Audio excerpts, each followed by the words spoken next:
સ્વામિનારાયણ હરે સત્સંગી જીવન પ્રકરણ 5 અધ્યાય 37મો તારીખ આજે કઈ થઈ ભાઈઓ? 3 જૂન 2024. આ અધ્યાયને વિશે આપણે શું જોઈ રહેલા છે? તો બહેનોની જેમ કહી કે ધર્મો જોઈ રહેલા છે ને, સામાન્ય ધર્મ કહું ને, સ્ત્રીઓના સામાન્ય ધર્મ બરાબર જ છે. બહેનોના એટલે સ્ત્રીઓના સામાન્ય ધર્મો જોઈ રહેલા છે. આપણે 3-4 દિવસ પછી ચાલુ કર્યું. આ શનિવારે આપણે વચનામૃત ચલવેલું, શુક્રવારે ચાલુ કરી રાખેલું, અને કાલે રવિવારે સભા આપણી ત્યાં હતી. આપણે આમાં જોયું હતું ગઈ વખતે કે ભાઈ રજસ્વરાપણું જે છે તે કોઈપણ પ્રકારના જે સ્ત્રીઓ હોય તેમણે છાનું રાખવું નહીં. બરાબર?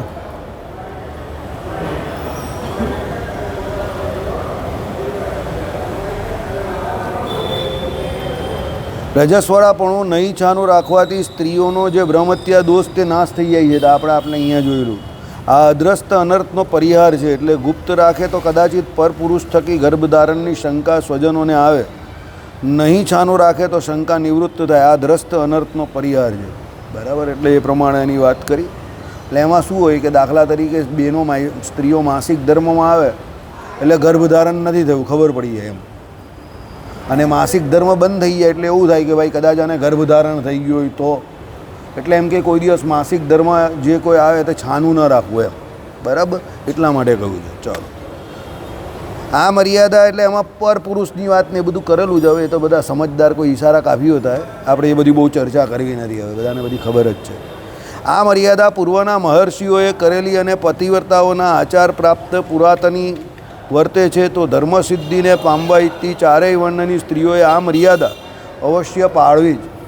એટલે શું કહ્યું કે આ મર્યાદા જે છે પૂર્વે મહર્ષિઓએ કરેલી છે. આપણે ત્યાં જે આપણી જે પરંપરા જે છે ને, તો આસુરી પરંપરા નથી.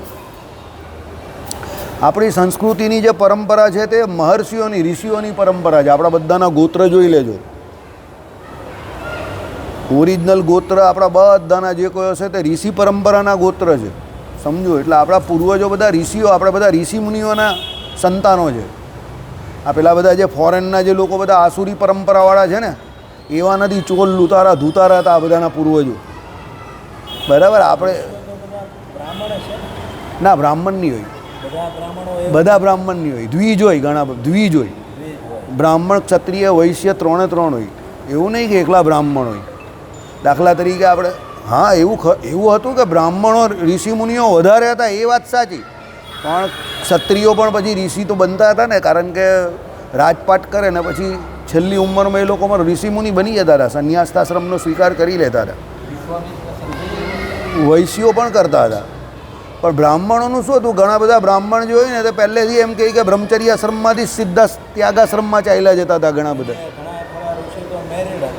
અને મેરિડ હોય ને, તો લગ્ન કરેલા હોય એવા પણ ઘણા હોય. ઋષિમુનિઓ પણ ઘણા, ઋષિમુનિઓ ગ્રહસ્થાશ્રમે પણ ઋષિઓ હતા, એવું ન હતું. અને પછી એ લોકોને પછી એક શું હોય કે એ લોકો, સમજો, આપણી ઉત્પત્તિ કરવા માટે એ લોકોએ એ ગ્રહસ્થાશ્રમ સ્વીકારેલો. એટલે પછી એ લોકોને સંતાનની ઉત્પત્તિ થાય ને પછી એ લોકો પતિ પત્નીના વ્યવહારે કરીને ન રહેતા હતા. એ લોકો ઇન્દ્રિય નિગ્રહ કરીને ભગવાનનું ભજન કરતા હતા. તમે જો કદર્મની આખી કદર્મને દેવહૂતિજીનું જે ચરિત્ર છે શ્રીમદ ભાગવતમાં આવે છે, તેમાં તમે જોજો. કદર્મના જ્યારે દેવહૂતિજી જોડે લગ્ન થયા પછી કદર્મ સીધા જે પૂજાપાઠના ભગવાનના ભજનમાં જ લાગી ગયા, અને વર્ષો સુધી એ ભગવાનનું ભજન કરતા હતા. પછી એક દિવસ જ્યારે એ સમાધિમાંથી ઉઠ્યા ત્યારે એ એની પત્નીને પૂછતા હતા, દેવી તમે કોણ છો? એટલે એની પત્નીને ઓળખતા પણ નહીં હતા. આવી હાલત તે કે તમને ખબર નથી હું તમારી પત્ની છું એમ કહી દેવહૂતિ. તો પછી એને હા એમ કહી. પછી દેવહૂતિએ એમને કહ્યું કે તમે એમ કહી કે ગ્રહસ્થાશ્રમ કરવાનો મારી જોડે નિર્ધાર કરેલો, અને મારા પિતા એને તમે કહ્યું હતું કે તમે ગ્રહસ્થાશ્રમ કરવાના છો, એટલે આપણે લગ્ન કરેલા છે, તો આપણે ગ્રહસ્થાશ્રમ કરવાનો છે. પછી કદર્મે એમની સેવાથી રાજી થઈને, કોની? દેવહૂતિની સેવાથી, પતિવ્રતા ધર્મની જે સેવા એમને જે કરી એમને, અને જેને કરીને તપશ્ચર્યા કરતા હતા એનાથી કદર્મ બહુ રાજી થઈ ગયા. અને પછી એમણે પહેલી વખત આપણે ત્યાં એવું કંઈક કોઈના મગજમાં આવ્યું કે અવકાશમાં ઉડતું એક વાહન બનાવ્યું, એટલે આપણે જેને અત્યારે એરોપ્લેન કે વિમાન કહીએ છીએ તે. અને એ સમગ્ર સમૃદ્ધિએ સંપન્ન હતું એ વાહન. અને એમાં કેટલા વર્ષો સુધી એ લોકો વિચર્યા. ધન્ય ગ્રહસ્થાશ્રમ આને કહેવાય. એમાં એમને 9 પુત્રીઓની પ્રાપ્તિ થઈ. અને પછી કદરમે પાછું કહ્યું કે હવે આપણો ગ્રહસ્થાશ્રમ પૂરો થયો, આપણે જઈએ. ત્યારે દેવહૂતિએ કહ્યું કે મુખ્ય એક કામ તો રહી ગયું. તે કંઈ શું? તો એ કે ભગવાને આપણે વરદાન આપેલું કે એ આપણે ત્યાં આવવાના છે, તો હજુ ભગવાન તો આવ્યા જ નથી. તો કદરમ કે એ વાત તમારી સાચી. પછી ભગવાન કપિલનો અવતાર થયો. અને પછી ભગવાન 9 દીકરીઓ હતી પહેલી.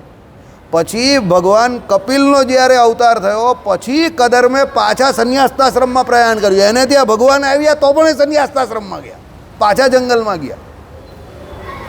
એ છોડીને જતા રહ્યા. તો ઘણા લોકો પૂછે કે પ્રભુ પ્રાપ્તિ તો થઈ ગઈ, ઘરમાં ભગવાન આવ્યા તો કેમ એ ચાલ્યા ગયા? તો જગતને શીખ દેવા માટે કે ગ્રહસ્થાશ્રમ કરો પણ આસક્તિએ રહિત કરો, અને છેલ્લે વાનપ્રસ્થાશ્રમના અને સંન્યાસ્તાશ્રમમાં નિયમમાં જાઓ અને તપ કરો, ભગવાનનું ભજન કરો એમ. અને દેવહૂતિને કહીને ગયા કે આ તમારી માતાને તમને સોંપીને જઈએ છે.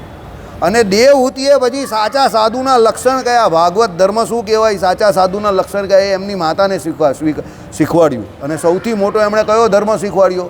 સાંખ્યશાસ્ત્ર. એ શું? ઇન્દ્રિયોને અંતઃકરણ દ્વારા જે કંઈ ગ્રહણ કરવામાં આવે છે તે બધું નાશવંત છે. એટલે એમની માતાને કહ્યું તમે કે તમારી ઇન્દ્રિયો અંતઃકરણ જે પહેલાં છે એને તમે નિયંત્રણમાં લ્યો. કપિલ ગીતામાં કહ્યું. અને પછી કહ્યું કે તમારું મન જે છે તે કોઈ સાધુને તમે અર્પો.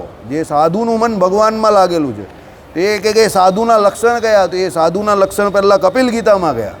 અને એ પછી એ સાધુના લક્ષણ ભગવાન શ્રી હરિએ આપણા ભક્તિ માતાને જે કહ્યું તે હરિગીતામાં ગયા. એટલે એ જે કપિલ ગીતામાં જે છે તે જ હરિગીતામાં છે. અને આ કપિલ ગીતાની જે વાત છે તે શેશ્વર સાંખ્યની વાત છે, સમજો. એટલે શેશ્વર એટલે સાકાર બ્રહ્મની વાત છે, અંદર ભગવાનની મૂર્તિની વાત છે, સબીજ સાંખ્યની વાત છે. અને ભગવાન શ્રી હરિએ જ્યાં જ્યાં સાંખ્યશાસ્ત્રની વાત કરેલી છે ત્યાં સબીજ સાંખ્યની વાત કરેલી છે. કારણ કે શ્રીજી મહારાજ અહીંયા સાંખ્યશાસ્ત્ર તો ઠીક, પણ સૌથી વધારે સાકારનું પ્રતિપાદન કરવા આવેલા. એટલે સાકાર ભગવાને જે સાંખ્ય, યોગ, પંચરાત્ર અને વેદાંતે 4 શાસ્ત્રે કરીને ભગવાનને જાણે એ જ્ઞાની કયો તે સાંખ્યશાસ્ત્ર કહ્યું. તો સબીજ સાંખ્ય કહ્યું આ ભગવાન કપિલ ભગવાનનું આવ્યું. એ પછીના જે આધુનિક સાંખ્ય અને યોગવાળા એ તો ભગવાને કહ્યું ને બંને માર્ગ બગાડી નાખેલા છે. અને એ તો એમ કે નારકી કયા છે. કારણ કે નિર્બીજ સાંખ્ય અને નિર્બીજ યોગવાળા છે. એટલે એમાં ભગવાનની મૂર્તિનું અવલંબન નથી. એટલે ભગવાનની મૂર્તિના અવલંબન વગર કોઈ જપ કરે, તપ કરે, ભજન કરે, ગમે તે કરે, પણ એમાં કંઈ ભગવત પ્રાપ્તિ થતી નથી. મહારાજે શું કહ્યું? 1000 લાખ કરોડ વર્ષ સુધી આકાશને કોઈ જીવાએ કરીને ચાટ્યા કરે તો એનાથી કોઈ સ્વાદ આવવાનો નથી. કારણ કે આકાશ કેવો છે? તો ટેસ્ટલેસ છે. આકાશમાં કોઈ સ્વાદ નથી. તેમ મૂર્તિના અવલંબન વગર તમે કોઈ ગમે એટલી ધ્યાન ભજન ઉપાસના કરે પણ એનાથી કંઈ એને ભગવાનની પ્રાપ્તિ થતી નથી. એટલે ભગવાને કહ્યું નિર્બીજ સાંખ્ય અને નિર્બીજ યોગવાળા પુસ્તકમાં ભલે લખેલા હોય પણ અમે અનુભવમાં એક પણ દીઠો નથી. દીઠો નથી એટલે એવું માનનારા તો હોય પણ એને કરીને ભગવત પ્રાપ્તિ થઈ હોય એવો એક પણ નહીં દીઠો, આવું મહારાજે કહ્યું. ને ભગવાને એમાં 2 વસ્તુ કહી. અનુભવમાં નહીં દીઠો એટલે ભગવાન પેલા વન વિચરણમાં ગયેલા ને ત્યારે ભગવાનને આવા બધા ઘણા બધા ભટકાયેલા નિરાકારવાદીઓને બધા ગમે એટલા, પણ એક પણ ભગવાનની બ્રહ્મ પ્રાપ્તિ કોઈને થયો હોય એક પણ દીઠેલો નહીં ભગવાને. એટલે ભગવાને ત્યાં પોતાના અનુભવ સિદ્ધ જ્ઞાનની વાત કરી છે કે અમને અનુભવમાં આવો એક પણ દીઠો નથી. વચનામૃતમાં કહ્યું છે નિર્બીજ સાંખ્ય અને નિર્બીજ યોગ. સબીજ સાંખ્ય અને સબીજ જે એમ કે યોગવાળા જે છે, આમ પણ યોગશાસ્ત્રમાં તો ભગવાનની મૂર્તિનું અવલંબન છે, સાંખ્યશાસ્ત્રમાં નથી. અને આ બાજુ મતની તમે વાત કરો તો અદ્વૈતીઓમાં નથી. અદ્વૈતીઓ નિરાકાર બ્રહ્મની ઉપાસના કરે છે. અને એ લોકો કહે છે કે ભાઈ એ પેલો જીવ જે છે, બિંબ પ્રતિબિંબાદનું મેં હમણાં જ સાંભળ્યું કે ભાઈ એ પોતે બિંબ જે છે તે જ એમ કહે કે આ કોળિયા જે હોય એની અંદર એમ કે પ્રતિબિંબ રૂપે રહેલું છે. અને આ કોળિયા ક્યાં સુધી છે? તો જ્યાં સુધી એ અજ્ઞાન રહેલું છે. કયું? માયા, જે કલ્પિત, જેને ભ્રાંતિરૂપ કહી, મિથ્યા આરોપેલી છે. તો કોને વિશે? તો બ્રહ્મને વિશે માયાનો આરોપ થયો, જેને કારણે એ બ્રહ્મ જ બધા જીવ રૂપે થયું છે. અને આ બધા કોળિયાઓ જે છે કે ખોડિયા તમે કહો કે કોળિયા જે કંઈ કહેવું તે 24 તત્વનું આ જે શરીર જે છે તે એને કારણે છે. પછી શું થાય? તો જ્યારે એ જીવને એવું જ્ઞાન થયું કે હું બ્રહ્મ છું ને પેલી આરોપિત જે માયા જે છે એનો એ ત્યાગ કરી દે, એ જ્ઞાન થઈ ગયું એટલે એને જ્ઞાનને મુક્તિ કહી એ લોકોએ. એટલે બિંબ જે છે તે મુખ્ય છે ને આ બધા પ્રતિબિંબ છે. આ બધા પ્રતિબિંબ જે છે તે એક એક કરીને જેને જેને જ્ઞાન થતું જાય તે પેલા બિંબની અંદર મળી જાય. એટલે સાગરની અંદર પાણી મળી જાય ને બિંદુ છે સિંધુ તક, આવું જે કહે ને આ બિંદુ અને પેલા સિંધુ એમ એની અંદર ભળી જાય એને એ લોકો મુક્તિ કહી છે, સમજો. એટલે એ લોકો જ્ઞાનને જ મુક્તિ કહી છે, પણ છેલ્લે પછી આ પ્રમાણે એમાં ભળી જવું એને મુક્તિ કહી. પણ મહારાજે કહ્યું એ પ્રમાણે એ કંઈ નિરાકાર બ્રહ્મને ભજે છે તો ભગવાનની અંદર લીન નહીં થતા, અક્ષર બ્રહ્મના તેજની અંદર જ છેલ્લે લીન થાય છે. કૈવલ્યાર્થીઓ બીજા જે કયા તે એવા કયા છે, પણ હકીકતમાં અદ્વૈતીઓ પણ આવું જ માને છે, સમજો. ચોખ્ખું એ લોકો ચોખ્ખું કહેતા નથી પણ માને આવું છે, બરાબર. અને હા, બરફમાંથી પાણી થયું ને પાણીમાંથી બરફ થયું એમ પ્રોસેસ થાય નહીં. એટલે આ જે અત્યારે જે ભગવાનનું સાકાર રૂપ જે એ લોકો માને તે કેવું કે પેલું જે નિરાકાર બ્રહ્મ જે પાણી જે છે એમાંથી બરફ થયેલો છે એમ. અને પછી જ્યારે એમ કહે કે એને પોતાના સ્વરૂપનું જ્ઞાન થાય એટલે પાછું બરફમાંથી પાણી થઈ જાય એમ, પીગળી જાય. એટલે આ બધું આવું છે, વિચિત્ર છે. એટલે એ લોકોના જ્ઞાનમાં કહેવા માટે તો બહુ મોટા જ્ઞાની કહેવાય છે, પણ હકીકતમાં એ લોકો જ્ઞાની નથી એમ. એટલે એ પ્રમાણે જોવા જાય તો શ્રીજી મહારાજે જે કંઈ રામાનુજાચાર્યનો જે સાકારવાદનું પ્રતિપાદન કર્યું વિશિષ્ટાદ્વૈત મત પ્રમાણે તે બહુ શ્રેષ્ઠ છે, કે એમાં ઉપાસ્ય ઉપાસક ભાવ જે છે તે અતિશય સિદ્ધ થઈ જાય છે. અને વચ્ચે એમાં માયા આવે છે જે અનાદિકાળથી ઉપાસકને નડે છે. એટલે ઉપાસ્ય જે ઈષ્ટદેવ કે ભગવાન જે છે એની જે બરાબર જે ઉપાસના થવી જોઈએ એ થતી નથી. બાકી જો માયાનો ત્યાગ થઈ જાય ને તો ઉપાસ્ય ઉપાસક ભાવ સિદ્ધ થઈ જાય એનો. આજે આધ્યાત્મિક તત્વાખ્યાનમાં પણ એ જાય એવું. ભાઈ જીવને સૌથી મોટું અજ્ઞાન કયું અડગું છે? તો પોતાને દેહ માનવો જ સૌથી મોટું અજ્ઞાન છે. અને ભગવાન એ અવતાર શું ધારણ કેમ ધારણ કરે છે? તો જીવનું એ અજ્ઞાન દૂર કરવા. કયું અજ્ઞાન? અનાદિકાળથી એ પોતાને જે દેહ માને છે એને કારણે કામ ક્રોધ લોભ મોહ માયા કુસંગ દેહાભિમાન મત્સર અહંકાર ઈર્ષ્યા તૃષ્ણા આ બધાથી પીડાયા કરે છે 52ના ટોળાથી. એ અજ્ઞાન એનું દૂર થઈ જાય તો ભગવત પ્રાપ્તિ થઈ જાય. પણ એ અજ્ઞાન દૂર થતું નથી. લોયાના 7મામાં આપણે જોયું ને એ. કારણ કે અજ્ઞાન દૂર ક્યારે થાય? તો ભગવાન સંબંધી જે જ્ઞાન જે છે તે ઇન્દ્રિયો અંતઃકરણને છેલ્લે જીવમાં થાય તો પેલું જીવમાં એ જ્ઞાન થાય તો પછી અજ્ઞાન દૂર થઈ ગયું. કારણ કે જીવને બે વસ્તુ એક સાથે નહીં હોઈ શકે, અજ્ઞાન હોય કે અજ્ઞાન હોય, સમજ્યા? તમે સદી મારો તો એકની આગળ 2 મીંડા લાગે, અને 0 પર આઉટ થાવ તો એક નીકળી જાય પણ 2 મીંડા તો રહે જ, ખાલી આગળ એક જ. હા, બરાબર. હે, એકડો અગત્યનો છે. એકડો એ જ્ઞાન છે, સમજો. અને મીંડા તો છે જ. તમે બોલો કે ના બોલો, શૂન્ય બટ્ટે સન્નાટા. પેલા ભાઈ આવી ગયા આયરા, શૂન્યને ગમે એટલા તે બાટો. એટલે બાટો એટલે શું? એનું ડિવિઝન કરો. ડિવિઝન પાયું તમને એ ભાગાકાર. મારે છે ને અમુક વખતે પેલા અમુક જગ્યા પર જ્યાં જતો હોય ને ત્યાં અંગ્રેજીમાં ચાલતો હોય ને એટલે અમુક શબ્દ મારે એવા ભૂલાઈ જાય છે. ભાગાકાર, શૂન્યનો ગમે એટલા જોડે ભાગાકાર કરો, શું આવે જવાબ? 0 જ આવે, સન્નાટો જ. એટલે કે આ લોકમાં હિન્દી ભાષી લોકોના બહુ મેઇન ડાયલોગ છે. આ પંજાબ હરિયાણામાં બહુ ચાલે, દિલ્હી બાજુ બોલો, દિલ્હીની ઉપર બહુ ચાલે. શૂન્ય બટે સન્નાટા. એટલે શૂન્યને ગમે એટલાથી બાટ હોય, એટલે શૂન્યને ગમે એટલા ડિવિઝન ભાગાકાર કરો એનો શું જવાબ આવે? સન્નાટા. એટલે 0 એમ. એટલે એ લોકો શૂન્ય બટે સન્નાટા એવું કહે. એટલે પેલા અમુક પેલા બિચારા થોડીક ડીમ લાઇટવાળા માણસ હોય ને એના માટે કે એ લોકો પેલો કહીને કે ઇनको भी थोड़ा समझा. अरे इनको समझाने की कोई ज़रूरत नहीं है, वो तो शून्य बटे सन्नाटा है. बटे बटे बटे बटे એટલે એને ભાગાકાર, ભાગ્યા. હા, બટે બટે આપણે કહીએ ને બાટના, સન્નાટા. આ દિલ્હીની ઉપરનો બહુ પેટર્ન ડાયલોગ છે. અમને એટલે ખબર કે અમારે પેલી મિટિંગોને આ બધું બહાર થતું હોય એટલે પેલો ત્યાંના જે લોકો હોય તો એ ભાષામાં વાત કરે ને. રિજનલ ટોન હંમેશા આવે દરેક જગ્યા પર. તમે કયા એરિયાના માણસ છો ને એ પ્રમાણે અમુક કહેવત ને રિજનલ ટોન હોય.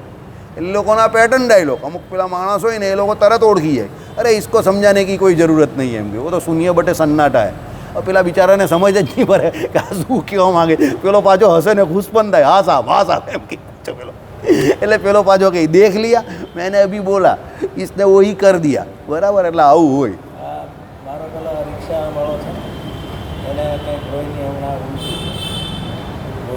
હા, બરાબર. એટલે મેં કીધું તારે છે ને કોઈ સારા ડાક્ટરને બતાવવાનું થાય, તારે બતાવવું હોય ને તો મને કહેજો, ગોઠવી.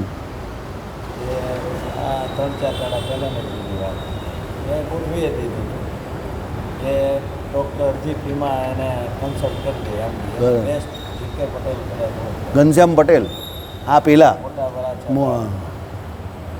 વરાછા ઢાળ, હા હા નાના વરાછા નાના વરાછા ઢાળ આમ મેં જોયેલી છે હોસ્પિટલ પેલા બ્રિજની સામેવાળી. એમડી છે ને ડાયગ્નોસિસ બહુ પરફેક્ટ. હમ એટલે મારે એને ડાયરેક્ટ પરિચય નથી, મને ઓળખે છે, હું એને ઓળખું છું. મને એની હોસ્પિટલનું નામ પણ યાદ હતું પણ હું ભૂલી ગયો. આ એ હોસ્પિટલ હોસ્પિટલનું નામ પેલા બ્રિજ, હા બ્રિજની આમ સામે છે આમ, મેં જોયેલી છે. મેઇન રોડ ઉપર હા મેઇન રોડ ઉપર જ છે, મેઇન રોડ ઉપર જ છે. એટલે પછી આજે મેં એને પૂછ્યું, મેં કીધું પેલું મને કે બીપી કિतना હોતા है, હિન્દી ભાષા છે. હા સમજી ગયો. એટલે મેં કીધું બીપી કિतना होता है એટલે મેં કીધું 80 120. બરાબર તો કે મેરા 85 આયા, બરાબર. 85 આયા. એટલે મેં કીધું 85 તો નીચે કા है, ऊपर हाँ मेन ऊपर के काहे खबर नहीं है. समझी. तो मेरे को मालूम नहीं, 85 मैंने सुना. મેં કીધું મેં તને કીધું હતું કે હું તને બહુ સારી જગ્યાએ મોકલી આપીશ જ્યાં તારું ડાયગ્નોસિસ પરફેક્ટ થાય, અને હું ધારો તો કોઈનું મફતે કરાવી દઉં બરાબર. 0માં. બહુ ગરીબ માણસ હોય ને, હા મારા બધા સોર્સ તો હોય જ. કોઈને 0માં આપણે કરાવી દઈએ ટ્રીટમેન્ટ એમડી ડૉક્ટરમાં. પણ મેં કીધું કે હવે આપણે બહુ 0માં કરતાં એને અડધી તો કાંઈ થોડુંક તો કમાય જ છે. હમ એમ છોકરો હીરા થાય. એટલે મેં એને કીધું કે ભાઈ હું તને, એટલે એ તો એને પહેલાં નહોતું કીધું 50%માં કરાવી દઈશ, હમ પણ એ ઈચ્છા ધરાવે કે ભાઈ મારે બતાવવું છે, તો પછી હું એમ કહું ભાઈ જો આ ફલાણી જગ્યાએ જા અને ત્યાં મારું નામ લેવાનું છે કે આ સાહેબે મોકલ્યા છે, એટલે તારી અરજી બેસી. એ ઘનશ્યામ પટેલની 700 રૂપિયા છે. એટલે મેં એની પર મેસેજ કહેવાય દીધો કે મારા ડાયરેક્ટ પરિચય નથી, પણ એક મારફત એમ અને બધા સોર્સ હોય બધા. એટલે એ વ્યક્તિને મેં કહી દીધું કે મેં કીધું સાહેબને કહ્યું કે ભાઈ ગરીબ માણસ છે અને આશીર્વાદ મળશે. એવો એટલો ગરીબ માણસ છે, રિક્ષા ચલાવે એટલે આ ગરીબ જ હોય ને ભાડે. તો એ આજે એ કે મારો છોકરો મને લઈ ગયો એમ. એટલે મેં કીધું મેં તને કીધું તું તો ખરું એ નહીં જાય, શૂન્ય બટે સન્નાટા બટે સન્ના. આવા હોય નહીં જાય, એને એ સિરિયસનેસ ખબર નહીં પડે. એટલે મેં કીધું તને કાંઈ દિમાગ જ કે પેલા મુકેશભાઈ એવું થાય હો? હા. મેં એને શું કીધું ખબર, તારામાં દિમાગ જ નથી, તમે ગરીબ એમ પણ નથી રહ્યા, દિમાગનો તમે ઉપયોગ નથી કર્યા. કદાચ દિમાગ તમને ભગવાને નથી આપ્યું, પણ એટલું તો તમે ઓળખો માણસ કે ભાઈ કયો માણસ આપણને ઉપયોગ. એમાં ના થાય, બહુ અઘરું કામ છે. આ દુનિયાનો સૌથી મોટો પ્રોબ્લેમ તમને ખબર છે? સૌથી મોટો પ્રોબ્લેમ તમને કહું, આ દુનિયાનો સૌથી મોટો પ્રોબ્લેમ હું તમને સમજાવવા છે, સમજજો, કોઈ માને કે ન માને. આપણે જેવા છે ને, સમજજો, એવા બધાને સમજીએ છીએ, યાદ રાખજો. એટલે જે રિક્ષા ચલાવે છે ને એની બુદ્ધિથી બધાને રિક્ષાવાળા સમજે છે. તમે સમજી ગયા? જે રિક્ષા ચલાવે છે આપણે એના વિરોધી નથી અહીંયા, સમજજો. એને જ્યારે ન આવવું હોય ને તમારો ફોન જ ન હોય. હા એની એનામાં એ સોફેસ્ટિકેશન નહીં આવે, 100% નહીં આવે, સમજો. એટલે જે રિક્ષા ચલાવે જ ને એને એવું છે કે બધા સામેવાળા રિક્ષા ચલાવે છે. આઈડિયા આવી ગયો. જે સ્કૂલમાં છોકરો ભણે જ ને એ એવું જ સમજે છે કે હું બહુ હોશિયાર, આ બાજુમાં મારા મા બાપ પેલો ટીચર બધા સ્કૂલમાં ભણે છે, એટલે એના એક્સક્યુઝિસ જે હોય ને બાના એવા જ હશે. જોજો સ્કૂલમાં ભણતા છોકરા જેવા. એટલે એને હું કહું ભાઈ ફોન તો ઊંચકતો હતો, પછી હું બીજી રિક્ષા મંગાવેલી. નહીં કરે એમ ઘણા લોકો એવા હોય, ધે નેવર રિપોર્ટ. આપણા ઘણા લોકો કામ નહીં કરવું હોય ને તો હા કે ના પાડે. ભાઈ નહીં કરવું કામ તો ના પાડી દે, પણ એમાં શું હોય કે જેની જેવી બુદ્ધિ હોય ને એ સામેવાળાને એવા જ સમજતા હોય, પણ એવું નથી હોતું. આ તમને કહી દઉં, એવું જરા પણ નથી હોતું. દુનિયામાં અલગ અલગ પ્રકારના અલગ અલગ વ્યક્તિઓ આજે પણ હોય છે, સમજો. એ તમે તમારા ભાવથી જે સામેવાળાને જોવો છો એ તમે તમારી બુદ્ધિનો દુરુપયોગ નહીં, ઉપયોગ જ નહીં કર્યો એવું છે. એટલે ઘણી વખત આવી ખોટી બુદ્ધિનો ઉપયોગ નહીં કરવાનો. સામેવાળાને પહેલાં પારખવો એ બહુ મોટી વાત છે. સામેવાળા વ્યક્તિને જજ કરવો એ પણ બહુ મોટી વાત છે. એટલે તમે બધાને તમારા જેવા સમજો એ તમારી સૌથી મોટી અણઆવડત. યાદ રાખજો, બરાબર? અને યાદ રાખજો, હંમેશા good people are always misunderstood by other people. અંગ્રેજીનું બહુ મોટું સ્ટેટમેન્ટ છે, આજનું નથી, સોક્રેટિસના ટાઈમનું છે. Good people are always misunderstood by other people. સારા માણસો એને ઓળખવામાં બીજા લોકો સામાન્ય વ્યક્તિ હોય ને તે હંમેશા ભૂલ કરતા હોય. કેમ ભૂલ કરે ખબર? સામાન્ય વ્યક્તિનો દરેક જગ્યા પર પોતાનો સ્વાર્થ જે હોય ને એ સ્વાર્થે કરીને જીવતો હોય, દરેક જગ્યા પર એનો સ્વાર્થે જોતો હોય. એટલે એને કોઈ જગ્યા પર સારા વ્યક્તિ કોઈ પોતાના કોઈ પણ પ્રકારના સ્વાર્થ વગર ગુડ કોઝથી, એટલે એક સારા કામ માટે કોઈ કાર્ય કરતા હોય આખા સમાજ માટે કે દેશ માટે, એ પેલા લોકોને સમજ જ નહીં પડે. એટલે એ શું વિચારે ખબર? એ સ્વાર્થી છે ને એટલે એ કંઈ ના ના એમાં એનો કંઈ સ્વાર્થ હશે. આઈડિયા આવ્યો? એને એવું જ લાગે કે ના ના એમાં એનો કંઈ સ્વાર્થ હશે.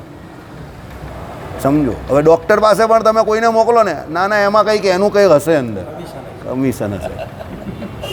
શબ્દ મારે એ ન બોલવો હતો કારણ કે એક્ઝામ્પલ સાહેબે આપેલો એટલે મેં એ શબ્દ હું ન બોલ્યો. સમજો. ઘણી વખત શું હોય, મોટા માણસ હોય ને એ કોઈ ઇલ્યુસ્ટ્રેશન આપે કે એક્ઝામ્પલ આપે તો એના વાક્યમાં પછી એવા શબ્દ ન બોલાય કે એનાથી એ શબ્દથી સામેવાળાને અપમાન જેવું લાગે. એ જે બોલ્યા એ જ વસ્તુ છે. હવે એ જેણે બુદ્ધિ વાપરી ને કમિશનવાળી, એ એની પેલી બુદ્ધિ હતી. કારણ કે એ લોકોને બધે લાગે, હોટલમાં લઈ જતા હોય, ગમે ત્યાં લઈ જાય ને તો એ લોકોને કમિશન મળતું હોય બધે, એટલે એની બુદ્ધિ વાપરી. એટલે good people are always misunderstood by other people. આ લખી દેજો તમારા ઘરની અંદર. પણ એક વસ્તુ યાદ રાખજો, દરેક સમયમાં યાદ રાખજો, દરેક સમયમાં, એ ભૂતકાળ હોય, ભવિષ્યકાળ હોય, વર્તમાનકાળ હોય, અને દરેક યુગમાં સારા માણસ હોય જ છે. હમણાં હરિપ્રકાશ શાસ્ત્રીએ એમની કથામાં કહ્યું કે ભગવાનને ભગવાનના સંતો દરેક સમયમાં દરેક કાળમાં હોય છે. એટલે કળિયુગમાં પણ હોવાના, એટલે અત્યારે પણ હોવાના ને હોવાના.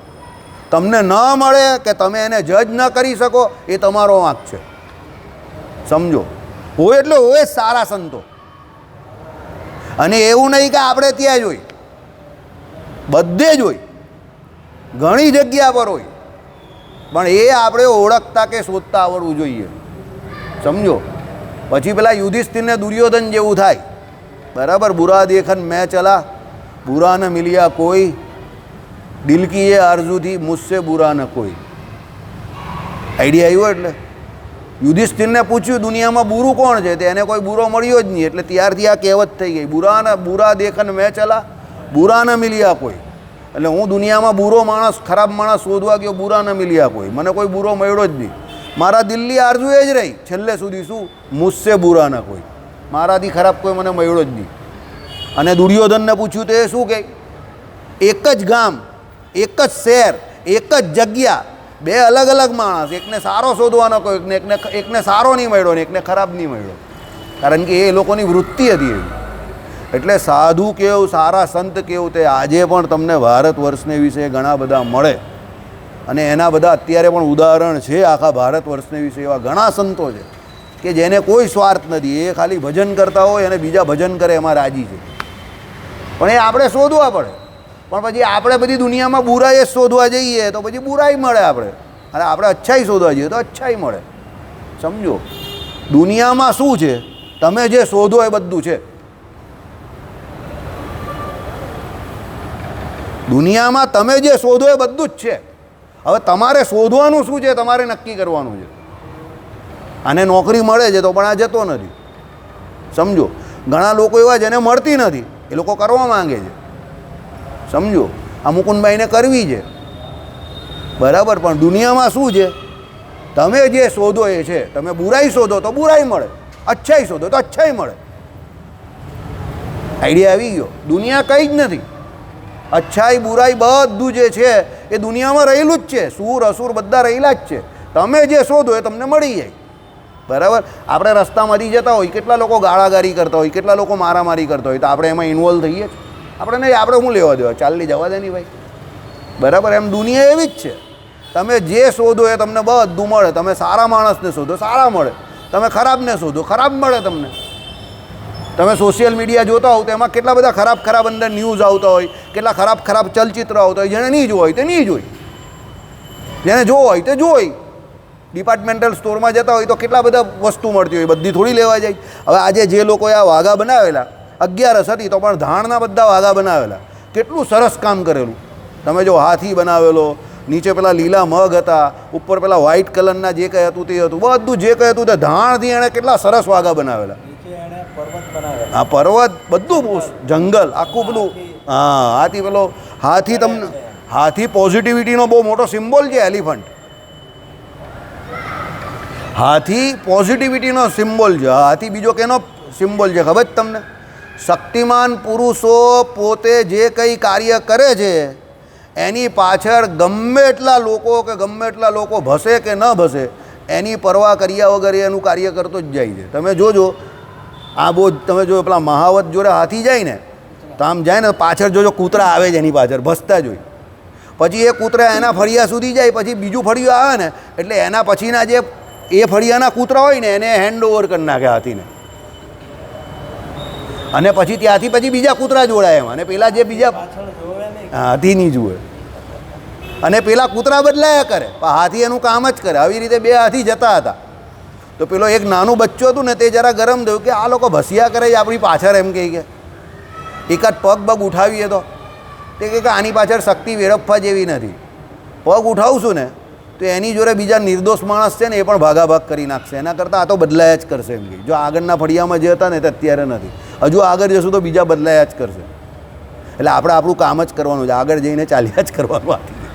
એટલે એણે બચ્ચાને સમજાવ્યું ને સંભળાવ્યું, એટલે એનું બચ્ચું કે એટલે આપણે કરવાનું છે, એટલે એમ કે આપણે આપણું કામ કરવાનું. એ કૂતરા તો બદલાયા જ કરે ગામે ગામ, એને જોવા જઈશું તો આપણાથી આપણું કામ ન થશે. એટલે સારા માણસ હોય, ગુડ પીપલ હોય, એણે સારા કોઝ માટે સારું કામ કરતા જ રહેવાનું, કૂતરા બદલાતા જ રહેવાના, એની ચિંતા નહીં કરવાની. સમજો બરાબર? એ કૂતરા ગમે તે રૂપે આવે એ ભસ્યા કરે, તમારે એની ફિકર જ નહીં કરવાની. સમજો, તમે એની ફિકર કરવા ગયા ને એટલે તમે ખોવાઈ જાઓ, તમે તમારા કોષથી ભટકી જાઓ. બરાબર? એટલે અર્જુનની આંખ જેવું. અર્જુનને પૂછ્યું તો અર્જુને શું કહ્યું? મને કંઈ દેખાતું જ નથી, પેલી આંખ જ દેખાય છે. એમ ગુડ કોઝ માટે કામ જે તમે કરતા હો કીપ ડુઈંગ, એ જ તમને તમારી મંજિલ સુધી લઈ જશે, એ જ તમારી પ્રાપ્તિ છે. ગીતામાં જે કોઈ અધ્યાયો કયા એમાં શું કહ્યું? દરેક એ જ્ઞાન યોગ હોય કે કર્મયોગ હોય કે કર્મ સંન્યાસ યોગ હોય, દરેક યોગમાં છેલ્લે ભગવત પ્રાપ્તિ બતાવેલી છે. એટલે દરેક પ્રકારના હરિભક્તો માટેના અલગ અલગ પ્રકારના યોગ બતાવેલા છે. એટલે ભગવાને શું કહ્યું? તમને છૂટ આપેલી છે કે તમને કઈ પસંદ છે કે તમારે શું કરવાનું છે.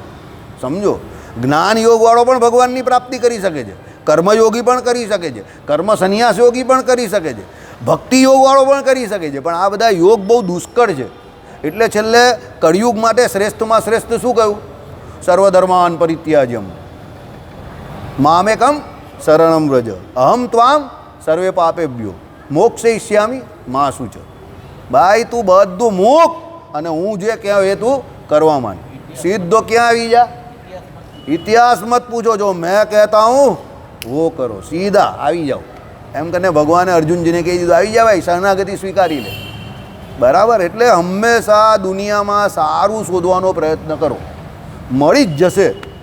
બરાબર? તમને જે જોઈએ એ બધું જ દુનિયામાં છે. બધું, જેને શાંતિ જોઈએ એને શાંતિ મળે એટલે મળે જ, જેને આનંદ જોઈએ એને આનંદ એની સાથે જ રહેલો, જેને મળે એટલે મળે જ, અને જેને જે જોઈએ તે બીજું મળી જાય. ખારું મીઠું ખાટું બધું જે તમને જે જોઈએ તે મળે. તમારે જે શું લેવું તમારી ચોઈસ છે. બરાબર? ચાલો, એટલે આમાં જે કહ્યું એ પ્રમાણે કે ભાઈ ધર્મસિદ્ધિને પામતી ઇત્તી ચારેય વર્ણની સ્ત્રીઓએ આ મર્યાદા અવશ્ય પાડવી. કારણ કે આ મહર્ષિઓએ કરેલી આપણે ત્યાં પ્રણાલિકા છે. આપણે બધા મહર્ષિઓની સંતાન છે. કોઈ લેભાગુ લોકો જે ખાનાર પીનારના આ બધા જે છે એની સંતાન નથી આપણે. ચોર લૂંટારા ધૂતારા એની સંતાન નથી આપણે. બરાબર? ઓકે. પતિવ્રતાઓના આચાર પ્રાપ્ત પુરાતની છે. એટલે પુરાતની એટલે આ પુરાણ જૂની એકદમ આપણે ત્યાં પ્રથા છે. એટલે રજસ્વરાપણું પારવું એ આપણી બહુ જૂની પરંપરા છે. બરાબર? મહર્ષિઓએ માનેલી છે અને બહુ પુરાતની પરંપરા છે. એટલે અત્યારે તમે બહુ આધુનિકવાદી કે બહુ મોડર્નાઇઝ થઈ જાઓ ને આ બધું ન પાડો તે ખોટું છે. સમજો, હમણાં જ કોઈ કે ડિક્લેર કર્યું કે હિન્દુ સનાતન સંસ્કૃતિ જે છે એ સૌથી વધારે વૈજ્ઞાનિક છે. બોલો, એણે ઘણા બધા એના લોજિક્સ પણ આપેલા કે ભાઈ સનાતની સંસ્કૃતિ હિન્દુ ધર્મ જે છે એ સૌથી વધારે વિજ્ઞાન માનીય છે એમ કે, અને એમાં બધી પ્રણાલિકા જે છે તે વિજ્ઞાન જોડે મળતી આવે છે. બરાબર? આપણે ત્યાં જે વહેલા જમવાનું વહેલા ઉઠવાનું બધું આ વિજ્ઞાન જોડે મળતું આવે છે. પેલો 12 વાગે ખાવા બેસે, 12 વાગે તારો કાકો ખાવાનું હોય, 12 વાગે જમે તો પચે ક્યારે ને? ઉઠે 12 વાગે. અને બપોરે 12 વાગે ઉઠે. હવે રાત્રે 12 વાગે જમે તો બપોરે 12 વાગે જ ઉઠે ને પછી, સમજો. પછી બધો કેકાઈ જાય, બરાબર. 40 વર્ષ સુધી એની જવાની ભરપૂર દેખાય અને પછી 40 વર્ષ પછી સીધો બુઢાપામાં આવી જાય. પછી એને બધું જ સુગર કેવું કે બ્લડ પ્રેશર કેવું કે બધી જ બીમારી અંદર. કેમ? 12 વાગે રાત્રે કંઈ જમવાનો ટાઈમ છે, સમજો, બરાબર. એટલે આપણી સનાતની પરંપરા વિજ્ઞાનને બહુ મળતી આવે છે કે ભાઈ સૂર્યાસ્ત પછી બને એટલું ઓછું જમવાનું કાં ન જમવાનું. કેમ? આપણી સિસ્ટમ બધી બહારની એવી છે. સૂર્યનારાયણ જે છે તે પાચન તમને કરવામાં મદદરૂપ થાય છે. શરીર અને બહાર જે બ્રહ્માંડમાં જે છે બધું સેમ ટુ સેમ છે. એટલે આપણા શરીરની અંદર જે જઠરાગ્નિ જે છે તે સૂર્યનારાયણ તપે એમ તપી રહેલી છે. ભભોગતું હાઇડ્રોક્લોરિક એસિડ અંદર છૂટે છે, 6 વાગે છૂટે છેલ્લે.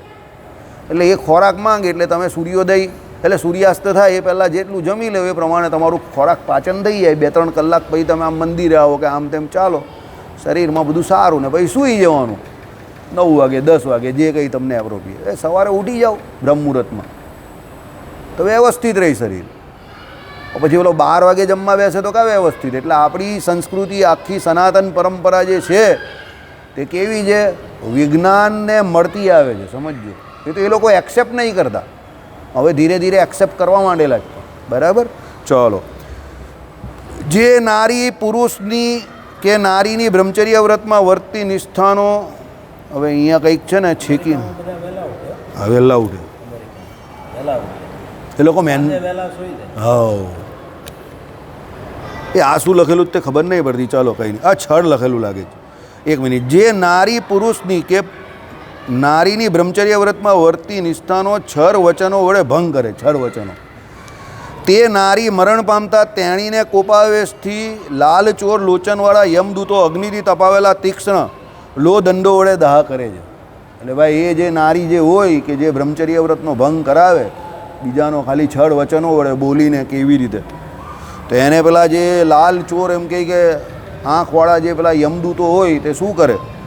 તો અગ્નિથી તપાવેલા તીક્ષ્ણ જે એમ કહે કે લાલ ચોર પેલા જે એમ કહે કે શું હોય કે એના પેલા જે સાધનો હોય ને, બરાબર, લોખંડના, હા પેલા જે અત્યારે પેલા ગોંપાવાળા હોય ને તેને ગરમ ગરમ કરીને એને દાહ કરે. દાહ એટલે તપાવે, એને પેલું એ આપે, દામ દે આપણે કહીએ ને એ પ્રમાણે. ત્યારે ઉચ્ચ સ્વરે આક્રોશ કરતી, ઉચ્ચ સ્વરે દાજે તો કેવું ખતરનાક. હવે આજે ગરમી જ કેવી છે, આજે ગરમીમાં જ લોકો કંટાળી જાય એવું છે. બફારો બહુ ખતરનાક છે આજે. પણ તેણીને વારે વારે અત્યંત બાળે, પેલી ગમે એટલી બૂમ પાડે પણ બાળ્યા જ કરે, બરાબર. રોસ્ટ કરી નાખે આખી. તે પછી તે સ્ત્રીને યમ ભટ્ટો તપાવેલું તેલ જેમાં છે એવા કુંભીપાક નામના નરકમાં રાંધે છે. કુંભીપાકમ, બરાબર. પાકનો અર્થ શું થાય? રસોઈ કરવી. તો તેલ મૂકે તો પાક થાય ને, સમજો. બધી જગ્યા પર લોજિક છે, આપણા લોજિક સમજી લેવાનું. પેલો કંઈ કુંભીપાક, કુંભીપાક એટલે શું? પાકનો અર્થ શું થયો? રસોઈ બનાવવું પડે. તો એ બને કેવી રીતે? તો પેલો તેલ મૂકેલો હોય, ગરમ ગરમ ભઠ્ઠો હોય ને એની અંદર નાખે એટલે પેલો એનો પાક થઈ જાય. નોનવેજ પાક થાય, બરાબર, આખો ફ્રાય થઈ જાય પાક એનો. પણ એ પાક નામ એટલે લખેલું છે કુંભીપાકમ, બરાબર. એ નરકનું નામ શું છે? કુંભીપાકમ. કેમ એ કુંભીપાકમ નામ છે એનું? કે ભાઈ એમાં એને પકાવે છે પેલાને ગરમ ગરમ તેલના અંદર, બરાબર. હા, એટલે યમ ભટ્ટો તપાવેલું તેલ જેમાં છે એવા કુંભીપાક નામના નરકમાં રાંધે છે. રાંધે છે લખેલું જ છે, એ કિચન જ છે, એ લોકોનું રસોડું છે, યમરાજનું રસોડું છે ત્યાં, બરાબર. અને રુધિર વિસ્તા 5મય કુંડમાં નાખે છે. એટલે 5 જે આવી ખરાબ વસ્તુ જે કહી ને, રુધિર કેવું, વિસ્તા કેવું, આ બધે એવો કુંડ બનાવેલો છે એમાં નાખે છે. એમાં આપણું પંચામૃત બધી રીતે સારું કહેવાય ને, શ્રેષ્ઠ વસ્તુ બધી છે અંદર પંચામૃતમાં. એમાં આમાં શું છે? બધી ખરાબ વસ્તુ છે. એ બધી વસ્તુ જે કંઈ છે તે 5મય કુંડમાં એને નાખે. આ સ્ત્રી આવી યમયાતનાઓને સ્વરોમ સંખ્યા વર્ષો, એટલે સામાન્યતઃ 3.5 કરોડ વર્ષ પર્યંત. કારણ કે આપણા શરીરની અંદર કેટલા છે રોમ? 3.5 કરોડ રોમ રહેલા છે. રોમ એટલે આ તમારા પેલા એ હા રૂવાડા જે આ કહી ને, આ રૂવાડા બધા એ 3.5 કરોડ રહેલા છે. એટલે એ 3.5 કરોડ વર્ષ પર્યંત એક યમયાતના ભોગવે અને ભોગવીને પછીથી મહાઅરણ્યમાં નિર્જર દેશમાં પીસાચણ બને છે. મોટા મોટા જંગલ હોય ને એમાં પીસાચણ બને, બરાબર. એટલે અત્યારે પાછા સો કોલ્ડ તમારા જેવા જે આ મોડર્ન છોકરાઓ કહીને કે ભાઈ આ બધું યમ છે કે દૂત યમદૂત છે કે પેલા ભૂત છે કે પ્રેત છે કે પિશાચ છે એને કંઈ અમે માનતા નથી. આ તો કહાની કિસ્સામાં કાર્ટૂનમાં પેલા હોરરમાં અમને હોરર જોવાની મજા આવે એમ કંઈ બરાબર. ઘણા છોકરા એવા હોય કે જે એકલી હોરર પિક્ચર જ જોતા હોય, એ લોકોને એ પિક્ચર જેવું લાગે, આમાં એ લોકોને એન્ટરટેનમેન્ટ લાગે છે. અરે એ એન્ટરટેનમેન્ટ નથી, આ હકીકત છે. પિશાચ બને છે. કેશુ સ્વામીને પૂછજો જે અમેરિકામાં છે ને ભૂત બહુ. હા બહુ ભૂત. અબ્રાહમ લિંકન જ થયેલો છે. વોશિંગ્ટનને વિશે ઘણા બધા ભૂત છે. ભૂતનો એક તહેવાર મનાવે. હા ખબર છે. આ એ ભૂતના બધા ઓલા ચોકતા હોય ને એવા આવે. હા હા પહેરે. એ પહેરે એ લોકો ફરે, મને ખબર. એ લોકો એના પહેલાં એ બનાવે. હા હા બરાબર. ત્યાં એ તહેવાર મનાવે છે એ લોકોને, બધા ભૂત થાય કારણ એ બધા એવી રીતે એકબીજાને ગભરાવે. કારણ કે એ લોકોને ખબર છે કે આપણે મર્યા પછી આ જ કામ કરવાનું છે, એટલે પ્રેક્ટિસ તો કરે ને એની. પ્રેક્ટિસ પહેલા. હા પહેલેથી પ્રેક્ટિસ કરે. એ લોકોને મર્યા પછી આ જ કરવાનું છે. વોશિંગ્ટનમાં જ બહુ ભૂત છે. વોશિંગ્ટન જે છે ને, હવે વોશિંગ્ટન શું છે સાહેબ, આ લોકોને સમજાવો પહેલાં. Capital city. હા એ લોકો, હા અમેરિકા રાજધાની. ત્યાં ઘણા બધા ભૂત છે અને એવું કહે છે કે એના જેટલા પ્રેસિડન્ટ એટલે રાષ્ટ્રપ્રમુખ જે રહ્યા ને, ત્યાં તો પ્રેસિડન્ટવાળી પેલી લોકશાહી છે ને, પ્રમુખગત લોકશાહી ગુજરાતીમાં કહીએ તો, એકદમ સ્પષ્ટ ગુજરાતી. તો એ બધા જેટલા પ્રેસિડન્ટ છે ને ત્યાંના, એ બધા ભૂત થયેલા જ ઘણા બધા, સમજો બરાબર ને. અમુકના તો નામ સહિત એ લોકો ત્યાં હજુ ત્યાં એ લોકોનું જે પ્રેસિડન્ટની જે જગ્યા કહેવાય ને ત્યાં બધા ભટકે છે. અમુક તો એવું કહે છે કે જે કરંટ જે બેઠેલો પ્રેસિડન્ટ હોય ને એને આઈડિયા પણ આપે છે પેલાના ભૂતો, કે તારા કરતાં મારો એક્સપિરિયન્સ બહુ ખતરનાક છે, જો આનું આમ થાય. વિચાર કરો, ત્યાં ભૂતો ભટકે છે. પછી તમને કહું, ઘણી બધી મોટી મોટી 3 સ્ટાર 4 સ્ટાર 5 સ્ટાર હોટલ હોય ને એમાં પણ ભૂતો દેખાય છે. લોકોને ઘણા બધાને દેખાય છે, કારણ કે ત્યાં પેલા જીવ અમુક અવગત્યા હોય ને, કોઈ બળી ગયો હોય, કોઈ મરી ગયો હોય, કોઈના મર્ડર થઈ ગયા હોય, તો એ બધા ત્યાં હોય છે બરાબર. એટલે ભૂત યોની કે પ્રેત યોની એ કંઈ કોમેડી શોમાં પેલા કંઈ બતાવે કે હોરરમાં બતાવે એ રીતે કંઈ હસવા ગમવા માટે નથી. એ છે. કેશુ સ્વામી કહેતા હતા આપણા કરતાં 10 ગણા વધારે છે એ લોકો, અને બ્રહ્માંડને વિશે જ વિચરે છે અત્યારે જ. દરેક સંપ્રદાય દરેક સંસ્કૃતિ છે ને ભૂતને માને જ છે, બધા માને છે, અલગ અલગ રીતે માને છે પણ માને બધા છે. એટલે જે અત્યારના નવા સવા લોકો છે તે કંઈ ખાલી 21મી સદીમાં તમે ભૂતને માનો. અરે ભાઈ બધી યોનિઓ છે જ, સમજો. એને સ્થૂળ દેહ પ્રાપ્ત નથી એટલે એ દેખાય નહીં, એટલે તમે નથી માનતા. મહારાજે કહ્યું એ પ્રમાણે સૂક્ષ્મ દેહ દ્વારા એ એનો વિષય ભોગ કરવા જાય છે, અને વાસના તો એને છે જ, પણ એને પાપ એવા કરેલા જ કે એને સ્થૂળ દેહ આપે એવું ભગવાન પાસે કંઈ કારણ નથી. એટલે ભગવાન કહે તને સ્થૂળ દેહ આપું શું કામ, તારા પાપે કરીને તને સ્થૂળ દેહ મળે એવો નથી, સમજો. એટલે પછી એને સૂક્ષ્મ દેહ જે હોય તે એના જીવ જોડે હોય તેમાં ભટક્યા કરે. એટલે પછી સ્થૂળ દેહ જેનો અપવિત્ર થાય એની અંદર એ પ્રવેશ કરે ને એની વાસના ભોગવવાનો કોશિશ પ્રયત્ન પૂરો કરે. એટલે ભગવાને કહ્યું કે એને ભૂત થકી સંતાન દેવતા આવી રીતે થાય, કારણ કે બીજાના શરીરમાં પ્રવેશ કરે પણ અંદર કામ કોણ કરતું હોય, પેલો ભૂત કરતો હોય. અને પછી એને જે પાત્ર ગમતું હોય કે જે હોય એની જોડે સંયોગ કરે અને એના દ્વારા સંતાન થાય. એટલે કહેવાય પેલાનું શરીર, પણ થયું કોના થકી, પેલા ભૂત થકી થયેલું સંતાન કહેવાય. શ્રીજી મહારાજના વાક્યો છે. પ્રથમનું લગભગ 73મું વચનામૃત છે, 73મું છે પ્રથમનું, કહું ને તમને. એટલે ભૂત થકી સંતાન આ પ્રમાણે થાય, સમજો. એટલે ભૂતિઓની છે, એવું નહીં કે નથી, બરાબર. એટલે આ હનુમાનજીના જે પાઠ કરવાના, હનુમાન 40 જે બોલવાનું કહે કે ભાઈ જે કોઈ માણસ હોય એને આવું અવાવરું જગ્યા પર તમે જાઓ તો આપણા માટે તો આ જે ઓમ નમો હનુમતે ભય ભંજનાય સુખમ કરો ફટ સ્વા એ મંત્ર જે છે તે, નહીં તો પછી પેલી હનુમાન 40 મૂકી દેવાની યુટ્યુબ પર. હનુમાન 40 એટલે ખબર છે મનીષ તને? હા, હનુમાન ચાલીસા, બરાબર. એટલે નવા જે આ હનુમાન 40 હું કેમ બોલતો થયો ખબર છે? અમે જ્યાં લેક્ચર આપવા જઈએ ને ત્યાં સામેવાળા છોકરા બધા ઇંગ્લિશ મીડિયમવાળા હોય, એટલે એને હનુમાન, હા સાહેબ, એટલે આ તમારે આપણું આ વાપરવું પડે. એટલે એને હનુમાન ચાલીસા કે એટલે પેલો 4 વાર પૂછે, ભાઈ એને કહે ને હનુમાન 40, હા એમ કહે ડેડી વગારે જ પેલો તરત કહે, કારણ કે એને હનુમાન 40માં જ સમજ પડે. 40 એટલે 40, એટલે હનુમાન ચાલીસા.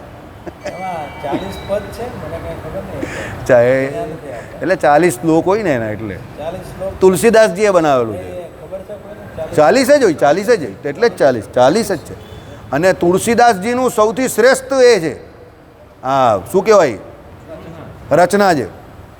રામચરિત માનસ બનાવ્યું પછી એમણે બનાવેલું. હનુમાનજી રાજી થઈ ગયેલા પછી કે ના પછી જ બનાવેલું કરે માણસમાં નથી આ હનુમાન ચાલીસા રામચરિત. તુલસીદાસજીને આપણા દિલ્હીના કિલ્લાની અંદર તુલસીદાસજીને દિલ્હીના કિલ્લાની અંદર અકબરે કેદ કર્યો અને એણે કીધું કે જો હનુમાન તમે હિન્દુ સાચો હો અને હનુમાનજી પ્રત્યક્ષ હોય તો મને પરચો આપે ને તો તમે શું છોડવું તમે સારા ખોટા નથી.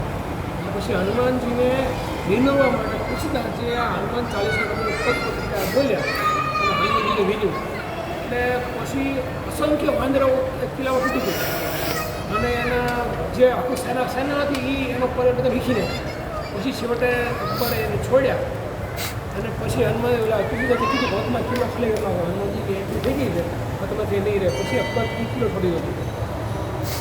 હનુમાન ચાલીસા આપણને ત્યાં કે દિવસથી મળે હજી આ પેલો ચાંદની ચોકનો કિલ્લો છે એ કિલ્લો લાલ કિલ્લો ના એ અકબર રહેતો હતો તો આગ્રામાં રહેતો. મારી તમે એક મિસ્ટેક છે દિલ્હીમાં ઘટેલી છે અને કિલ્લામાં વસ્તુ કિલ્લેલી ત્યાર પછી હનુમાનજીનું મંદિર પણ આજે ત્યાં છે રહેતો નથી. એટલે તુલસીદાસજીની સારામાં સારી રચના છે. હવે એ કેવી રીતે થાય મને નહીં ખબર એટલે હું તમને નહીં કહું. કિલ્લો એણે નથી બનાવ્યો શાહજહાં. મારી ગમે તે મિસ્ટેક હોઈ શકે પણ એક જગ્યાએ જે અકબરની ઘટના ઘટેલી. તુલસીદાસજીની રચના છે સારી રચના. તુલસીદાસજીના જીવનચરિત્રમાં ગૂગલમાં સર્ચ કરીને જોઈ લેજો એમાં તમને ખબર પડી જશે. એમાં આટલી મહેનત કરવાની કોઈ જરૂર નથી. હિસ્ટ્રી પાછળ કોઈ દિવસ ઝઘડો નહીં કરવાનો કારણ કે હિસ્ટ્રી આપણી પાસે છે જ પુસ્તકોમાં અવેલેબલ હોય છે બધું તે જોઈ લેવાનું. એમાં કંઈ બહુ એ નથી લોજિક. પણ હનુમાન ચાલીસા પ્રૂવન છે એ તમને કહી દઉં. એ એટલે હનુમાન ચાલીસામાં દમ છે એમ જેમ આપણે મહારાજે જે મંત્ર કહ્યો આપણે જે હમણાં બોલ્યા એ મંત્ર જેમ પ્રૂવન છે એમ હનુમાન ચાલીસા પણ પ્રૂવન છે. અને હનુમાનજી પણ અત્યારે સાક્ષાત પ્રત્યક્ષ બિરાજમાન થાય છે એ વાત પણ છે. રામાયણજી જ્યાં જ્યાં ગવાય છે ત્યાં હનુમાનજી આવે છે એ વાત પણ 100% સાચી. હા ચિરંજીવ છે એની ચિરંજીવી છે ને હનુમાનજી 100% આવે છે. રામાયણજી જ્યાં જ્યાં ગવાય ત્યાં 100% હનુમાનજી આવે ને આવે જ. એટલે એમનું આસન પણ મૂકવામાં આવે જ છે બરાબર. અને ભૂત પ્રેત પિશાચ ત્યાં ન આવે એ પણ ગેરંટી. મહારાજનું પેલું જન્માષ્ટમીવાળું આખું એ છે તમે આ આપણું નિષ્કુળાન સ્વામીવાળું જે છે ભક્ત ચિંતામણી એમાં જે જન્માષ્ટમીવાળી આખી વાત જે કરેલી છે જંગલમાં મહારાજ ગયેલા શાંતિપાઠને વિશે આવે છે કેટલા બધા ભૂતો ને બધા કેટલા બધા હતા. પેલા ઝાડની નીચે મહારાજ જે બેઠેલા એમાં પછી હનુમાનજી આવ્યા અને ગદા ફેરવીને બધાના કોઈના મોડા તોડી નાખ્યા કોઈની જાંગ તોડી નાખીને બહુ માર્યા અને મહારાજની બહુ સેવા કરીને ભગવાનને કહ્યું તમે શાંતિથી અહીંયા રહો હું તમારી આજુબાજુ કોઈ આવવા નહીં દઉં કોઈને. અને આખી રાત ભગવાનની સેવા એમણે કરી એ પ્રમાણે જંગલની અંદર. એટલા માટે આપણે ત્યાં જે તમારા ગામડાના લોકો હોય ને જૂના ખાસ કરીને એ લોકોને એ ખબર હોય સૂર્યાસ્ત થાય પછી એ લોકો ગામની ભાગોળ ઓળંગીને બહાર ન નીકળે કારણ કે પહેલાં ગામડા હતા સમજો અને પછી એની બહાર શું શરૂ થતું હતું તો જંગલો હતા. અને પહેલાં તો સૌથી પહેલાં સ્મશાન આવે. હા બરાબર એટલે જંગલો હતા એટલે જંગલોમાં આ બધા જે ભૂત હોય પ્રેત હોય પિશાચ હોય આ બધા હોય જ સમજો. ત્યાં જ ફરતા હોય. હા જો આપણે ત્યાં કહેવત છે પીપળો હોય ને ત્યાં ભગવાન વિષ્ણુનો વાસ અને વડલો હોય ને ત્યાં કોનો વાસ. શ્રીજી મહારાજનું વાક્ય ખબર જ તમને નહીં ખબર. અમે એક વડલાની નીચે બેઠા એની ઉપર હજારો ભૂત હતા હજારો ભૂત આવું મહારાજે કહ્યું. હા વચનામૃતનો સર ઘરે કાંઈ વડલો કરાય નહીં એ વડલાની અંદર ભૂતો હોય એટલે રાત્રે છે ને પહેલાંના અમે નાના હતા ને ત્યારે અમારા દાદા ને આ બધા જે ઉંમરલાયક માણસ હોય તમને શું કહે ખબર તમે ગમે ત્યાં જાઓ રાત્રે વડલાની નીચે ઊભા રહેવું નહીં અને ઊભા રહીને કોઈ પણ જગ્યા પર એ ચાલ આવવાનો છે કાં ગયેલો આવું કોઈ દિવસ કહેવું નહીં કોઈ પણ અનનોન વ્યક્તિને. નહીં કરવાનું. ને ત્યાં લઘુશંકા કે ગુરુશંકા એવું કંઈ ના કરવું. અવાવરું જગ્યા પર નિર્જન જગ્યા પર ઝાડ નીચે આ મહારાજે જે ના પાડેલી છે ને એટલે ના પાડી છે કારણ કે એ લોકોની વસ્તી છે બરાબર. અને એ પછી જ્યારે કંઈક આમ તો કંઈ ન થાય સામાન્ય રીતે પણ જ્યારે દિવસ ખરાબ હોય ને દિવસ વાંકો હોય ત્યારે કોઈને કાંકો કહેવાય નહીં એટલે બહુ દાદાગીરી કરવી નહીં. ભાઈ તમે તમારી ઉપાસનાને ચેક કરવા જાઓ ને કસોટીએ ચડાવો કે સ્વામિનારાયણ સર્વોપરી ભગવાનનો હું તો ખતરનાક આશ્રિત છું મને કંઈ જ ન થાય તો કોઈ દિવસ આંટીમાં આવી જાય તો પછી બધું થઈ જાય એકસાથે આગે સે હું ને પીછે સે હું બધું થઈ જાય બરાબર. તમારી ઉપાસનાની બધી પોલ ખુલી જાય ત્યારે બરાબર. એટલે ઉપાસનાની રીતે રાખવાની પણ દરેક બાબતમાં પોતાની જાતને બહુ ચેલેન્જ નહીં કરવી. અને દરેક બાબતને કસોટીના એરણ પર બહુ ચડાવવી નહીં. તમે તમારું ભજન શાંતિથી કર્યા કરો, તમે તમારું કામ કરો ને એ એનું કામ કરે, એને એનું કામ કરવા દો. બરાબર? એટલે આ બધી જગ્યાઓ જે હોય ત્યાં ધ્યાન રાખવું થોડું. કેમ સમજી ગયા? અમે લોકો અહીંયા પેલા એક આપણે આ આત્મહત્યા કરે ને એ લોકો માટે પેલી પૂજા કરવા ગયેલા અહીંયા તાપી કિનારે. તો બ્રાહ્મણ જે દેવતા હતા પૂજા કરી, હું ને પેલો મહેશ પૂજા કરી. પછી પેલા બ્રાહ્મણ દેવતાએ અમને કહ્યું શાંતિથી બધું કપડાં બપડા અમે પહેરી દીધા, નાહી ધોઈને આવી ગયા.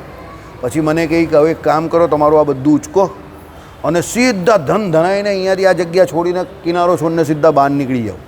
પાછળ ફળને જોતા નહીં ને એવું જરા પણ નહીં બોલતા કે ચાલ આવવાનો કે તું આવવાનો કે કેમ આવવાનો કે તું રહી ગયો. બેમાંથી જે પહેલો નીકળે એ બહાર જાઓ, સીધા પાર્કિંગ સુધી પહોંચી જાઓ અને ગાડી લઈને નીકળી જાઓ. પછી રોડ પર બંને જે વાત કરવી હોય તે કરજો. આ ગયા વર્ષની જ વાત છે, સમજો. બરાબર? એટલે દાદાગીરી કરવી નહીં. એ લોકોની વસ્તી છે હજુ. બરાબર? આ જગ્યા પર તમે જ્યાં બેઠા છો ને ત્યાં જ એ લોકો અહીંયા ટોળામાં રહેતા હતા. અહીંયા રહેતા હતા. હા, મુક્તાનંદ સ્વામીએ ભગાવેલા. બરાબર? એટલે ચિંતા નહીં કરતા. અત્યારે પણ કોઈ હોઈ શકે આમ તેમ. શ્રીપતિમ શ્રીધરમ સર્વદેવ.